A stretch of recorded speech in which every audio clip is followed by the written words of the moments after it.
I'm on my way to Wisconsin today. I'm gonna go visit my dad, he's retiring. Go take them out to dinner, see if I can surprise him. And then I will go and check on the business that I run with my partner Ryan.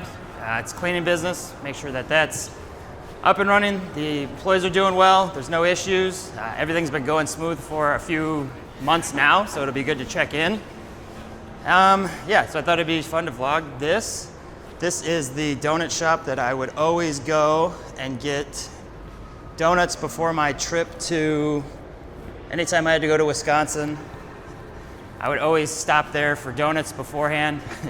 Not a good way to start your day. I made it a pattern where every time I would go on a road trip, I would eat donuts. It gave me like an excuse to eat poorly. I've been sugar-free for 16 days now. You can't film in here? Yep, you're not allowed to do that. Why is that? I decided to get some coffee. I drank more coffee in the last month than I've drank in my entire life. Hopefully this doesn't become a problem. It started when I went to South Carolina because of you, Al. But it's fun to go to coffee shops. It's nice. I don't want to get addicted to caffeine, but I'm driving to Wisconsin, so might as well, right? It's got some cappuccino with cinnamon. Seems pretty good. See ya.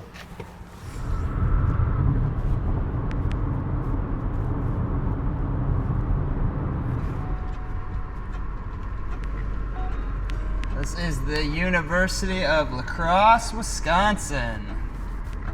Alma mater. Very small town. Campus is tiny.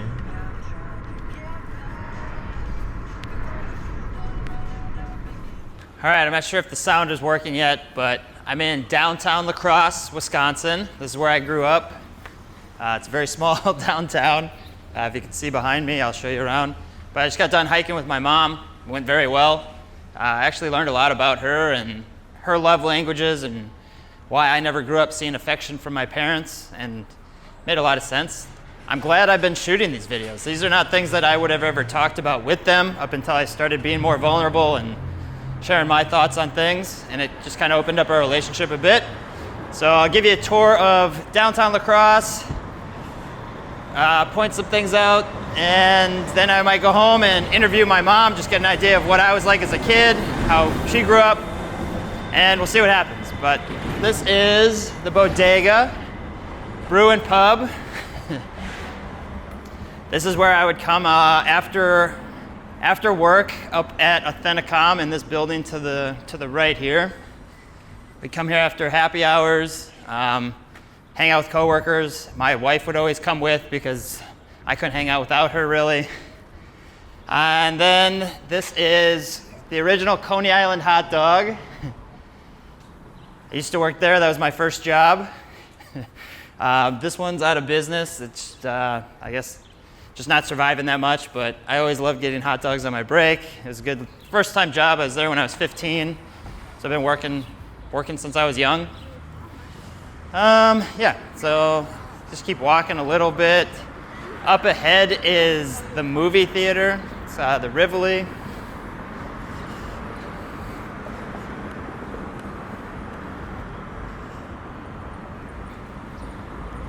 I don't know if you can see it up there. I'm not going to walk that way, but you get the idea. You see how small it is. I feel like it was fine growing up here, but I realized very quickly this is not where I was going to ever achieve a lot.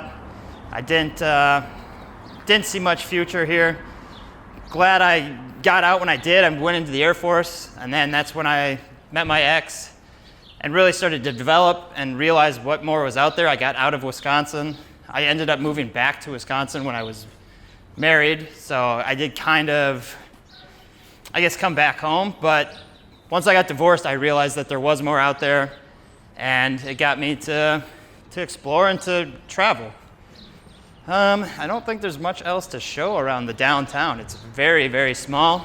It's a town of 50,000 people, maybe. Like 50,000 throughout the entire county. Nice little coffee shop, the Crow. Can't zoom in, I guess, but you get the idea. I was looking to do my approach today down here, and it's just a small town, not my kind of vibe. I didn't see any girls walking around. There's not a lot going on down here, so very happy I left. I guess I'll leave it there. I'll go interview my mom, and then we're gonna go out to dinner, surprise my dad, and then I'll go check on the business. So keep you posted. Hey everybody, I'm here with my mother today. I usually don't call her mother, but say mom. I guess just figured I'm in Wisconsin, here for my dad's retirement. Would just get an idea of what your vision of me was as a child, and I guess we'll just kind of go from there. Sure. But how do you see me as, I guess, a young kid? Yeah. As a young child, you were so smart. I mean, at the age 2, you figured out this little computer back in the day. It was called Elfie. And you were just very bright,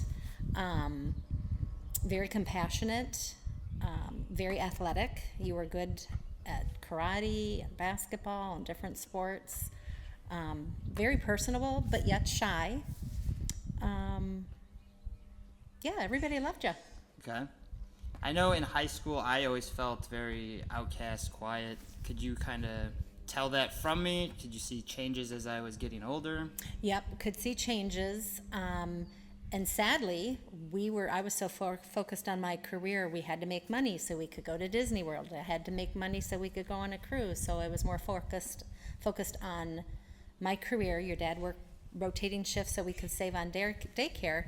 So we weren't aware how much you had withdrawn until it was pretty serious. Okay. Yeah, I guess when I was in high school, I just remember I didn't fit in anywhere, so I would go and do drugs and Yeah. smoke weed with people. I think the turning point for you was as a freshman, you didn't make the basketball team. And that's when we noticed a change. I think you felt, I didn't make the team, I don't fit in anywhere. Okay. I don't know if that's how you felt, but that's... Yeah, I don't know offhand, I guess, but I think I always had issues growing up, never feeling like I was fitting in. Yeah. But And your dad and I are that way too. Your dad didn't fit in back in high school. I was a cheerleader, pom-pom, but I wasn't in that clique. okay. I guess, yeah, what was it like for you raising 2 kids? And It was tough. Your dad worked second, third shifts, rotating jobs, so that we could save on daycare. So I felt like a single parent. And then by the time I got home from work, I was so overwhelmed. Now you've got to do dishes, you got to cook 2 kids, and you have laundry to do. So I'm sure I was a bitch. Okay. I mean, it was stressful. Yeah, I mean, I remember there'd be times where you would come home and be upset, and I mean, we didn't know any better. We just kind of assumed that's the way it was. Nope. And I had depression and anxiety that was treated with medications that did nothing for me. My diet was sugar, Yep. sugar. And when I didn't have the sugar and I had stress, then I was yelling. Okay. All right. Yeah, I know I've mentioned in previous videos that I never saw you and Dad affection. I thought that was interesting today that you shared with me that that's just not your love language. That's not my love kind of language. just oh yeah, that makes sense. I just didn't know. Yeah. Because I guess we never talked about anything like this. Yeah. But I mean, it makes sense if that's not your love language, then. And it's surprising because my parents were very lovey-dovey, but I was molested as a teenager, and it just changed everything about me. And your dad's parents weren't super lovey-dovey. I don't think that he observed much. And so that's just not our love language. If you do dishes for me, your dad's in. I mean, that's acts of service and quality time together. Okay. Yeah, I thought it was just interesting that we never talked about it, and then I started shooting these videos oh yeah, now I can just be more open about where I've been from, what you guys have been from. And when you know better, you do better, you know? Yeah. Could you tell, I guess you might not have been exposed to me much, but when I was married, could you see any differences, more confidence, less, I think coming out of the Air Force, you had a lot more confidence. You were very confident in your abilities. When you got married, and I don't know, this is just an observation, I think you kind of thought, I'm kind of done. I'm married. I don't need to do anything else, Yeah, I think my behavior reflected that. Yeah. Just played video games, gained a bunch of weight. Yeah. Didn't try at anything. Yeah. I just, in my job, this is what I do. Yeah, yeah. So you didn't live to your potential of what you could do. Okay. But you didn't have the example to see that, because your dad's not ambitious. I was so depressed and overweight and lazy that it wasn't until I thought, I'm going to be 50, I want to be fit and fab at 50, that I started to get my act together. Okay. So. Yeah, I mean, it wasn't for me until that divorce happened, and then said, well, I gotta Yeah. do something if I want to And look at the changes. Could you tell pretty quickly after I got divorced that I was starting to make changes, or were you worried about me at all, or? I was worried about you when it first happened, because I know the night you called, you were very upset and distraught over what had happened. Then I was really worried. But then after like 3 months, it's like, okay, he's working out, he's setting goals, he's being intentional. So I think within 3 months, you kind of thought, I could. And it reminded me of the time when you got in trouble and we were in court and you finally kind of woke up.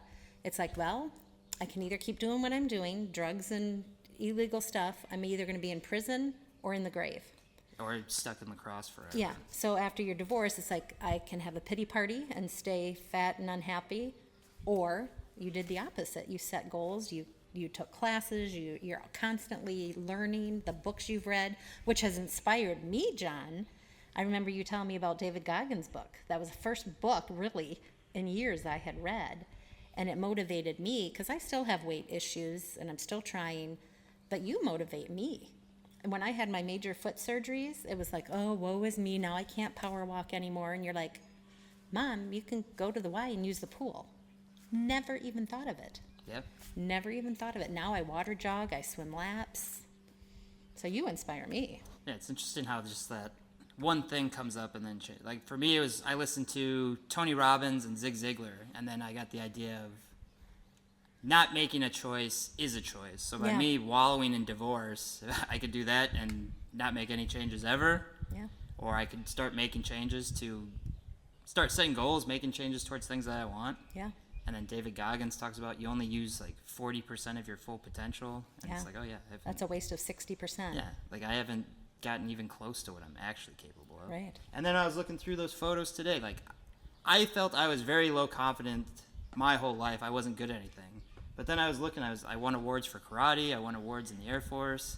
I was good at school. It's like, I don't know where these limiting beliefs come from. Yeah, yeah. When I watched one of your first videos and you were saying stuff, and even you said as a child you felt ignored, I'm like, wow, I never saw that, because we would go to karate tournaments and have a blast at the hotels. We took a kid on a cruise, had fun there. I was like, wow. So we feel like we failed as parents, which we did in many ways.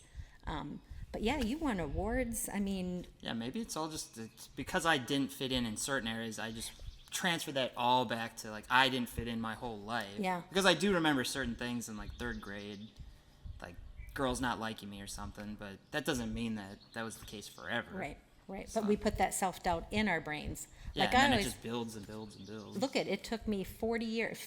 When I was like 12, 13 years old, they put me on tranquilizers, antidepressants, all these meds. And it wasn't until my 50s, I'm like, that stuff didn't even help me. It didn't even help. Zombifies you. Yeah. So it took 40 years of undoing bad stuff to where now I'm like, yeah, I can go swim laps. I can go, John and I just hiked the bluff today.